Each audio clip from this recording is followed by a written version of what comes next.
পাপের অন্ধকার থেকে আলোর পথে। তোমাদের জন্য এত কষ্ট মেহনত করে ভিডিও বানাচ্ছি, এখনো পর্যন্ত তোমরা চ্যানেলটাকে সাবস্ক্রাইব করে দিলেন না। তাড়াতাড়ি করে চ্যানেলটাকে সাবস্ক্রাইব করে দিন আর লাইক কমেন্ট শেয়ার করে ভিডিও বানানোর উৎসাহ দিন। একটি আধুনিক শহর, নিত্যনতুন আলো ঝলমলে, রাস্তা ভরা গাড়ির হর্ন আর মানুষের চোখে অদৃশ্য ক্লান্তি। এই ভিডিওর মাঝেই ছিল ইশতিয়াক নামের এক তরুণ। চাকরি, বন্ধুদের আড্ডা আর সামাজিক মিডিয়ার উচ্ছ্বাসে সে ব্যস্ত থাকত, কিন্তু হৃদয়ের গভীরে এক অদৃশ্য শূন্যতা বাসা বেঁধেছিল। রাতের বেলা ছাদের ধারে বসে থাকত সে, মোবাইলের পর্দা ঝলকাত, কিন্তু অন্তরটা যেন শুকনো মরুভূমি। একদিন সে তার এক বন্ধুর মাধ্যমে এক আয়াত শুনল। বলুন, হে আমার বান্দাগণ যারা নিজেদের ওপর সীমা লঙ্ঘন করেছ, আল্লাহর রহমত থেকে হতাশ হজো না। নিশ্চয়ই আল্লাহ সমস্ত গুনাহ ক্ষমা করেন, নিশ্চয়ই তিনি পরম ক্ষমাশীল, পরম দয়ালু। শব্দগুলো যেন তার হৃদয়ে নরম বৃষ্টির মতো পড়ল। সে মনে মনে বলল, আমার মতো একজনের জন্য কি ক্ষমা দরজা খোলা। পরের শুক্রবার সে মসজিদে গেল। ইমাম সাহেব খুতবায় বললেন, ভাই ও বোনেরা, রাসূলুল্লাহ বলেছেন, যে ব্যক্তি আন্তরিক তাওবা করে সে এমন যেন সে কখনো গুনাহ করেনি। সহিহ বুখারী ও মুসলিম। পাপ যত বড় হোক, আল্লাহর রহমত তার চেয়ে বড়। এই কথা ইশতিয়াকের মনে যেন আলো জ্বালাল।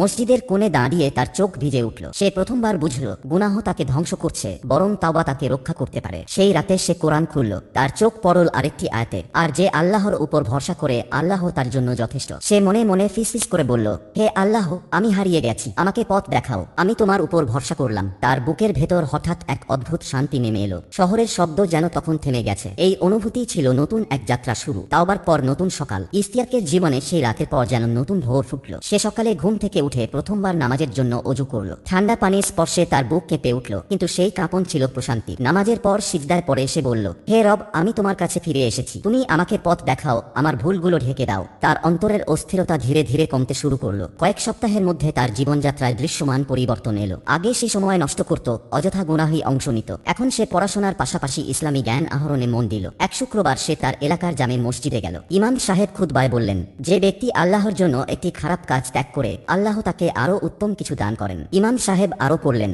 যারা আল্লাহর জন্য সবর করে, তাদের জন্য সীমাহীন পুরস্কার রয়েছে। এই কথাগুলো ইশতিয়াকের মনে শক্তি জোগালো। সে বুঝল, কেবল তাওবা করলেই হবে না, বরং পাপ থেকে দূরে থাকার জন্য ধৈর্য ও অবিচলতা দরকার। তার বন্ধু রায়হান ও সোহান প্রথমে অবাক হলো। একদিন রায়হান বলল, দোস্ত, তুই তো বদলে যাচ্ছিস। আগে সারা রাত নেটফ্লিক্স দেখতিস, এখন কোরআন পড়ছিস। ইশতিয়াক হাসল। হ্যাঁ ভাই, আমি বুঝেছি, পাপ থেকে যে আনন্দ পাই তা ক্ষণস্থায়ী, কিন্তু আল্লাহর পথে যে প্রশান্তি তা স্থায়ী। রাসূলুল্লাহ বলেছেন, আল্লাহর স্মরণেই অন্তর শান্তি পায়। সোহান কিছুক্ষণ চুপ করে থেকে বলল, হয়তো আমাকেও বদলাতে হবে। কয়েকদিন পর ইশতিয়াক মাঝরাতে তাহাজ্জুদে দাঁড়াল। শহরের শব্দ থেমে গেছে, চারদিক নীরব। সে কান্নাজদিত কণ্ঠে বলল, হে আল্লাহ, আমার বন্ধুদেরও হিদায়াত দাও, তাদের অন্তরও যেন শান্তি পায়, আমাকে দৃঢ় রাখো। তার চোখ বেয়ে অশ্রু গড়িয়ে পড়ল, আর সেই অশ্রু ছিল আনন্দের। তাওবা শুরু হলেও তা ধরে রাখার জন্য ধৈর্য ও সঠিক পরিবেশ প্রয়োজন। ভালো বন্ধু ও সৎ পরামর্শ জীবন পরিবর্তনে সহায়ক। মাঝরাতের দোয়া, তাহাজ্জুদ আল্লাহর কাছে সবচেয়ে প্রিয় এবং অন্তরের প্রশান্তির বড় উৎস। পরবর্তী পাঠ অর্থাৎ দ্বিতীয় পর্ব তোমাদের জন্য আনতে চলেছি। আল্লাহর রহমত ও হিদায়াত, এক মুমিনের অন্তরে ঠান্ডা বাতাস ও আলো ছড়ানোর যাত্রা। তোমাদের জন্য এত কষ্ট মেহনত করে ভিডিও বানাচ্ছি, এখনো পর্যন্ত তোমরা চ্যানেলটাকে সাবস্ক্রাইব করে দিলেন না। তাড়াতাড়ি করে চ্যানেলটাকে সাবস্ক্রাইব করে দিন আর লাইক কমেন্ট শেয়ার করে ভিডিও বানানোর উৎসাহ দিন।